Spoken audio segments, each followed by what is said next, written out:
इसी तरह खत्म हो गया, लेकिन अब बैक्टीरिया काल शुरू होने का खतरा है। जापान में एक बैक्टीरिया है जिसने आतंक मचा दिया है। ये ऐसा बैक्टीरिया है जो संक्रमण के बाद मरीज को 48 घंटे के अंदर ही मौत की नींद सुला देता है। डर इसलिए ज्यादा है क्योंकि अब यूरोप के 5 देशों तक ये बैक्टीरिया पहुंच चुका है। लेकिन परमेश्वर का क्रोध होगा कुछ देशों में। वो कहेंगे हैज है, वो कहेंगे कोई प्लेग है, वो कहेंगे कोई वायरस है। जितने भी कीटाणु होंगे वो सब ऊपर आएंगे और तहस नहस करेंगे। ज़ॉम्बी को देखकर अमेरिका के लोग डरने लग गए और डर लाजमी भी है क्योंकि ज़ॉम्बी इतना खतरनाक है कि ये एक आम इंसान को जिंदा लाश बना दे रहा है। आप देखेंगे भारत में भी सुनामी लहरें, भूकंप, कुछ ऐसी प्रॉब्लम्स आते देखेंगे। आप अब से लेकर 2023 करके फरवरी मार्च तक कुछ ऐसा प्रॉब्लम्स आते देखेंगे। रिक्टर पैमाने पर 8 की तीव्रता वाला भूकंप आ सकता है। संभवतः 3 और 4 मार्च या फिर 6 से 7 मार्च के आसपास एक मेगा थ्रस्ट भूकंप आ सकता है। कि किसान लोग परेशान होंगे, सड़कों पर निकल आएंगे क्योंकि बहुत सारे लोग अपनी जमीनों को बेचना स्टार्ट कर देंगे। बहुत सारे लोग कहेंगे कि ये जमीन अच्छा नहीं है, हमें फायदा नहीं हो रहा। लेकिन जो लोग इस समय विश्वास कर रहे हैं इन प्रार्थनाओं पर, परमेश्वर कह रहा है कि मैं तुम्हारा फेवर करूंगा यीशु मसीह के नाम में। जो लोग पवित्र आत्मा से प्रेयर करेंगे, मैं उन लोगों के लिए बोल रहा हूं। अब पवित्र आत्मा कहता है मैं उन्हें जीरो से हीरो बनाऊंगा यीशु मसीह के नाम में। लेकिन याद रखना, कह रहा है कि 2023 में जब आप ऐसी आफत को सुनेंगे, आप कहते हैं कि ये हर बार हो जाता है, लेकिन नहीं, पवित्र आत्मा ने मुझे कहा ऐसा नहीं होगा। आत्मा कह रहा है, मैं इसी समय होली स्पिरिट से बात कर रहा हूं और पवित्र आत्मा ने मुझे कहा, कह रहा क्यों परमेश्वर का क्रोध उतर रहा है? क्योंकि लोगों ने, कह रहा है कि लोगों ने परमेश्वर की प्रकृति के साथ छेड़छाड़ करना शुरू कर दिया है। और इसी समय कह रहे कि बहुत सारी प्रॉब्लम्स देखेंगे। आप देखेंगे आने वाले समय में कि साइंस ऐसी बात की खोज करेगी कि आपने देखा कि ट्यूब में कुछ रखने से बच्चा हो जाता है। अब ऐसा कुछ नहीं होगा, एक मशीन रखेंगे उसमें बच्चा अपने आप हो जाएगा। ऐसी साइंस ऐसी ऐसी चीजें निकाल रही हैं, ऐसी ऐसी बातें आपके सामने आपको सुनने को मिलेंगी। अबलबा शबलबा बलबा शबलबा बलबा शबलबा बलबा शबलबा। मैं फिर देख रहा हूं कि वायरस फैल रहे हैं अलग अलग तरीके से। कुछ डॉक्टर लोग इंजेक्शन बनाएंगे, लगाने के लिए ट्रीटमेंट करेंगे। लेकिन परमेश्वर का क्रोध होगा कुछ देशों में। वो कहेंगे हैज है, वो कहेंगे कोई प्लेग है, वो कहेंगे कोई वायरस है। लेकिन वो इंजेक्शन लगाएंगे, लेकिन लोग मर जाएंगे। आप सुनेंगे कि हजारों लोग इंजेक्शन के कारण मर जाएंगे। आपको न्यूज में सुनने मिलेगा कि वो डॉक्टर पर केस कर दो। कुछ ऐसी ऐसी चीजें आपके सामने होंगी आने वाले फ्यूचर में कि समझ में नहीं आएगा। लेकिन परमेश्वर करें कि भक्ति करने वाले लोगों को, प्रार्थना करने वाले लोगों को, जहां पर भी आप जाते हैं आप प्रार्थना करते हैं, लेकिन आप हाथ उठाएं और परमेश्वर आपके देशों में सुरक्षा देगा यीशु मसीह के नाम में। इसी समय फिर से कहो हालेलुया हालेलुया हालेलुया। और आसपास की छतें उड़ गई, प्रॉब्लम्स आ गए। लेकिन इस बार ऐसा नहीं होगा, रिकॉर्ड तोड़ होगा जो बहुत भयानक होगा। इसलिए आपको यहां पर बुलाया गया 2023 में कि आप लोग प्रार्थना करें। आपके रिश्तेदार, आपके परिवार, आपके जन जो भी यहां पर रहते हैं, जो बाहर रहते हैं, मैं उनके लिए प्रार्थना करता हूं परमेश्वर उन्हें सुरक्षा दे यीशु मसीह के नाम में। परमेश्वर उनके ऊपर दया करे यीशु मसीह के नाम में। हर आशीष आपके ऊपर आए यीशु मसीह के नाम में। आप सुनेंगे 2 देश, एक लेडीज होगी, एक जेंट्स होगा, ऐसे कोई राजा होगा, प्रधानमंत्री होगा। 2 देश अपनी ताकत आजमाएंगे। आप सुनेंगे, हाथ मिलाएंगे और वो ताकतवर हो जाएंगे। वो कोई बड़ी बड़ी खोज करेंगे। परमेश्वर देख रहा है, मैं देख रहा हूं कैसे कोई 3 देश आपस में टकराएंगे।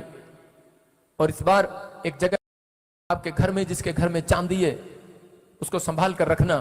1.5 साल के अंदर चांदी सोने से भी महंगी हो जाएगी। आपके फिर दिन इस 1.5 साल के अंदर आपके लिए परमेश्वर आपका फेवर करेगा यीशु मसीह के नाम में। मैं फिर कह रहा हूं, जो लोग 2023 में पवित्र आत्मा को पुकारेंगे और 3 बातें कहेंगे, पवित्र आत्मा मैं पवित्रता से चलूंगा, पवित्र आत्मा मेरा जीवन प्रार्थना पर निर्भर होगा। याद रखना कि 2023 में आपको पता लगेगा कि इस बार हीरो कोई इंसान नहीं होगा। 2023 में बहुत सारे लोगों को पता लगेगा, क्या साइंटिस्ट, क्या मैकेनिक, क्या कोई भी जनो, उसको पता लगेगा 2023 में हीरो पवित्र आत्मा है। आपका हीरो पवित्र आत्मा होगा। आप पवित्र आत्मा को पुकारेंगे और वहां से प्रॉब्लम खत्म हो जाएगी यीशु मसीह के नाम में। पवित्र आत्मा बहुत सारे लोगों से, परमेश्वर ने मुझे कहा मैं इस साल में 2023 में भक्ति कराऊंगा। शिक्षा को लेके चलते हैं। और अगर आप देखेंगे कि एक छोटे बच्चे से लेकर अगर आप बड़े पास्टर तक जाएंगे और प्रॉफिट तक जाएंगे तो उनके मुंह से एक ही शब्द निकलेगा जो प्रभु यीशु ने हमें वचन से सिखाया है। आज इनके गीता में, इनके हर एक शास्त्रों में जो चीज़ सिखाई गई है उसका उल्लंघन करके ये नया चैप्टर कौन सा सुनाते हैं, नई चैप्टर कौन सी बात को रखते हैं। ये इसलिए रखते हैं क्योंकि परमेश्वर को ये जानते हैं, यीशु मसीह को ये जानते हैं और उन्होंने चमत्कार देखे हैं। और ये उन लोगों को भी जानते हैं जो लोग चमत्कार से भरे हुए हैं, परंतु इनके पास बोलने को कुछ भी नहीं है। इसी कारण ये लोग लूप हॉल्स, उसकी कमियां निकाल के एक स्कूल से, कॉलेज से, शिक्षा से, अस्पताल से और हर एक बात को जोड़कर हमारे परमेश्वर के बनाए हुए हर एक जन, इनका कहना है कि जो लोग परमेश्वर के बनाए हुए हैं, जो खुदा के, ईश्वर के बनाए हुए हैं, जो सनातन धर्म के हैं, वही मनुष्य हैं, बाकी कोई मनुष्य नहीं है। इस बात का उल्लेख इसलिए किया जा रहा है कि आने वाले टाइम में जो हमारे भाई हिंदू हैं उनके बच्चों को ये शिक्षा दी जा रही है ताकि वो हमें घृणा की नज़र से देखे और हमारे जीवन में उनको एक अलग नज़रिए से देखा जाए और हमारा प्रेम ख़त्म हो जाए और हम सिर्फ इन बाबाओं को और इनकी शिक्षाओं को ताजे और इनकी शिक्षाओं पे चले, ताकि इनकी शिक्षाओं से जो देश में ये चाह रहे हैं कि प्रेम ख़त्म हो जाए, चारों तरफ लड़ाई हो,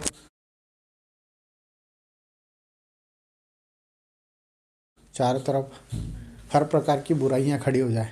परंतु परमेश्वर की शिक्षा ये नहीं है।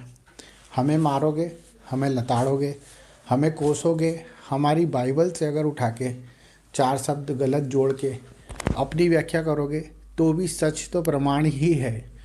आप कितना भी कैसी भी तरीके से भोले वाले लोगों को भड़का सकते हो। आप इंग्लिश बोलते हो, आप अंग्रेज़ी की भाषा सीखते हो। क्यों सीखते हो? क्योंकि आप उन लोगों को भी अपने पास जाना चाहते हो जो अंग्रेज़ी बोलते हैं। आप उन लोगों के पास भी जाते हो जो लोग आज इन शिक्षाओं को नहीं जानते। आप घर घर पंपलेट बंटवाते हो, प्रचार करते हो, आप बड़े बड़े पंडाल लगाते हो। हमें कोई उससे आपत्ति नहीं है। आप अच्छी शिक्षा दें, परमेश्वर आपको और आशीष देगा और शांति देगा। मैं बता रहा हूँ, आपके पास जो लोग हैं उन्हें स्वर्ग तक जाने के लिए आपकी ज़रूरत नहीं पड़ेगी। उनके कर्मों के हिसाब से, उनके ज़िंदगी के हिसाब से जो वो अच्छाइयाँ बोएंगे उनके हिसाब से ईश्वर न्याय करता है। ये आप सबको पता है। अगर हम इतने बुद्धिमानी होते, इतने समझ से परे होते तो ये दुनिया आज हमारे बस में कर लेते। ये बाबा क्यों अपने वर्डों से, अपने प्रचारों से ये सब फेवरिज्म करना चाहते हैं? सिर्फ इनका डर जो इनको जीने नहीं देता, जो इन्हें अंदर ही अंदर खोदता है कि आज अगर इनको सच्ची शिक्षा मिल गई, इनकी आँख की पट्टी अगर खुल गई तो ये सच्चाई को जान लेंगे और वो सच्चाई को जान के हमें छोड़ के चले जाएंगे। आप जानते हो पहले भी परिणाम बहुत से आए हुए हैं। बहुत से बाबा संत जेल में बैठे हैं। बहुत से लोग आज उन्हें गालियाँ भी देते हैं और उनकी तरफ कोसते भी हैं। मनुष्य किसी पे डिपेंड नहीं है।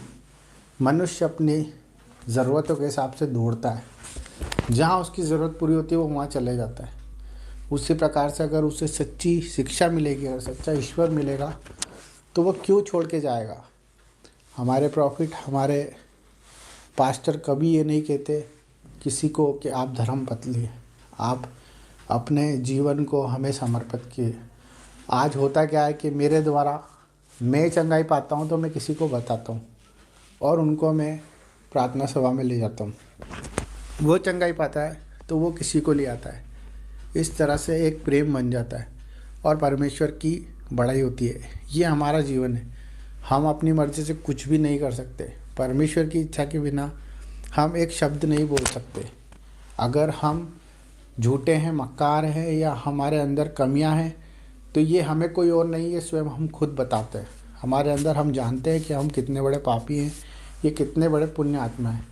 हम अच्छे काम करेंगे तो उसका फल यहीं मिलेगा हमें। अगर हमने एक अच्छी फसल लगाई है तो उसका रिज़ल्ट अच्छा ही होगा। अगर हमने उसकी देख रेख करी है, हमने उसकी कटनी करी है, उसको समय पर पानी दिया है, तो वो हमें एक अच्छा पौधा बनकर, अच्छा झाड़ बनकर फल ही देगा। ये एक व्याख्या है सच्चाई की। परंतु अगर हम बुरे काम करेंगे तो हमें उसका परिणाम भुगतना ही है, वो इसी दुनिया में, इसी जगह पर, यहीं पर। ये हमारा शरीर है, अगर हम इसे गंदा खाएंगे तो हमें कल रोग बनेंगे ही बनेंगे। अगर हम बुराई करेंगे तो हमारे मन में बुरा रहेगा ही रहेगा। अगर हम किसी के खिलाफ बोलेंगे तो हमारा जीवन उसी प्रकार चलता रहेगा। यही हमारे जीवन की व्याख्या है। परमेश्वर ने सिर्फ हमें सच्ची शिक्षा दी है। अगर आप उस सच्ची